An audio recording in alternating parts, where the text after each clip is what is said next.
مکمل ہو جائے، جناب زہرا مجھ پر ناراض نہ ہو جائے کہ تو نے میری اولاد کے فضائل تو بیان کی، مگر میری اولاد پر جو ظلم ہوئے مسلمانوں نے کیے وہ تو نے کیوں نہیں بتائے؟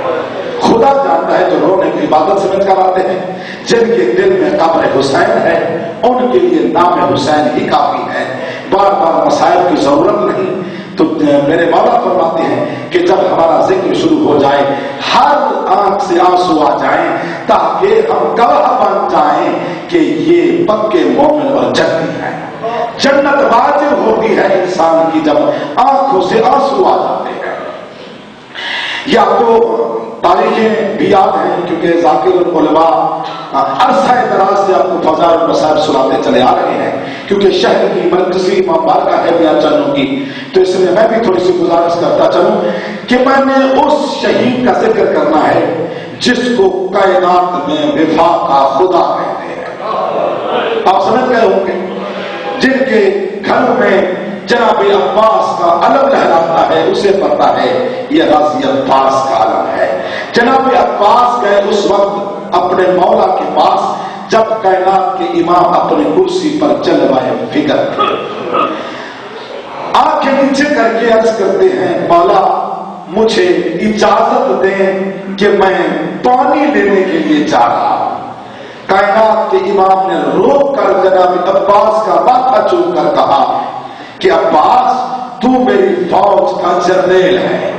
رونے والے فوج کے جرنیل کا نام آنا تھا۔ ہاتھ باندھ کر جناب عباس نے عرض کی مولا جس فوج کا میں جرنیل ہوں وہ تیری فوج کہاں ہے؟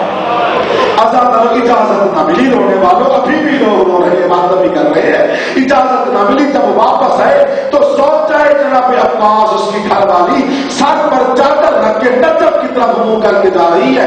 جلدی سے عباس نے پوچھا کہاں کا ارادہ ہے؟ کہا میں نجف کی طرف جا رہی ہوں۔ پوچھتے ہیں کیا تو سب سے تھک گئی ہے؟ رو کر عرض کرتی ہے نہیں سرتاج میں تھک نہیں گئی، میں مولا علی سے شکایت کرنے جا رہی ہوں کہ تیری اولاد ذبح ہو رہی ہے۔ عباس آنکھوں سے دیکھ رہا ہے۔ رونے والے یہی کہنا تھا، بی بی کہتی ہے میں رو نہ اور کیا کروں؟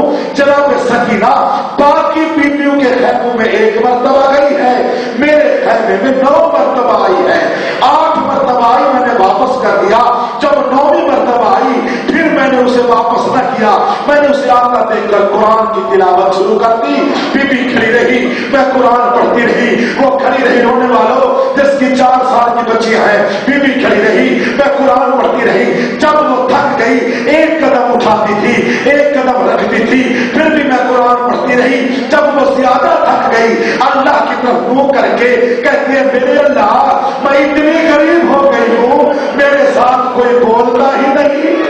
مرحبا مرحبا اجرکم اللہ، مولا سوائے رب شبیر کو کوئی نہ دے۔ آزاد یہی بات ہو رہی تھی، جناب سکینہ وہاں آئی جہاں یہ جناب عباس کھڑے تھے۔ جلدی سے کونے سے پکڑ کر بی بی کہتی ہے چچا تھوڑا سا میرے خیمے میں تو آ۔ آزاد اور سکینہ آگے آتی ہے، جناب عباس پیچھے ہے، اس کی زوجہ اس کے پیچھے ہے، بچے اس کے پیچھے ہیں، بیٹے اس کے پیچھے ہیں۔ وہاں گئے جناب 2 بیٹیاں میرے مولا کی جہاں بیٹی تھی، ایک کا نام جناب زینب، دوسرے کا نام جناب کلثوم۔ جناب کلثوم نے اپنی بڑی بہن کا بازو ہلا کر کہا دیکھ وہ سامنے کون آ رہے ہیں؟ آزاد اور بی بی نے دیکھ کر جناب کلثوم سے کہا، جلدی سے کہا کہ کلثوم تیرے اجڑنے کا سامان آ رہا ہے، آزاد اجڑنے کا سامان آ رہا ہے۔ قافلہ وہیں رکا، بی بی نے کہا چچا میرے خیمے میں آ۔ آزاد جناب عباس کو وہاں لے گئی جناب سکینہ جہاں جناب اصغر 6 مہینے کا بچہ جھولے میں سویا ہوا تھا۔ رونے والوں منہ سے کپڑا ہٹایا، کہا چچا میرا بھائیا بچتا نہیں، ہو سکے تو 1 گھونٹ پانی کا لا دیں۔ بس میں مختصر کر رہا ہوں، پوری شہادت نہیں پڑھوں گا، ہو سکے تو پانی لا دے۔ تو جناب عباس نے عرض کی کہ بی بی آزادی تیرا باپ اجازت تو نہیں دیتا۔ آزاد اور مسکینہ لایا کیا، کل جناب عباس کا لمبا تھا، جناب سکینہ کا چھوٹا تھا۔ جناب سکینہ نے کہا چچا تھوڑا سا چھک جا تجھے مسکینہ کرواؤں۔ آزاد اور عباس چھکتے جناب سکینہ کے قدموں پر دونوں جب ہاتھ آئے تو کالے برقعے والے کی آواز آئی، عباس تو نے وفا کی حد کر دی ہے، عباس میں بطور تجھ پر راضی ہوں۔ عدالت مسکینہ پہنایا کیا،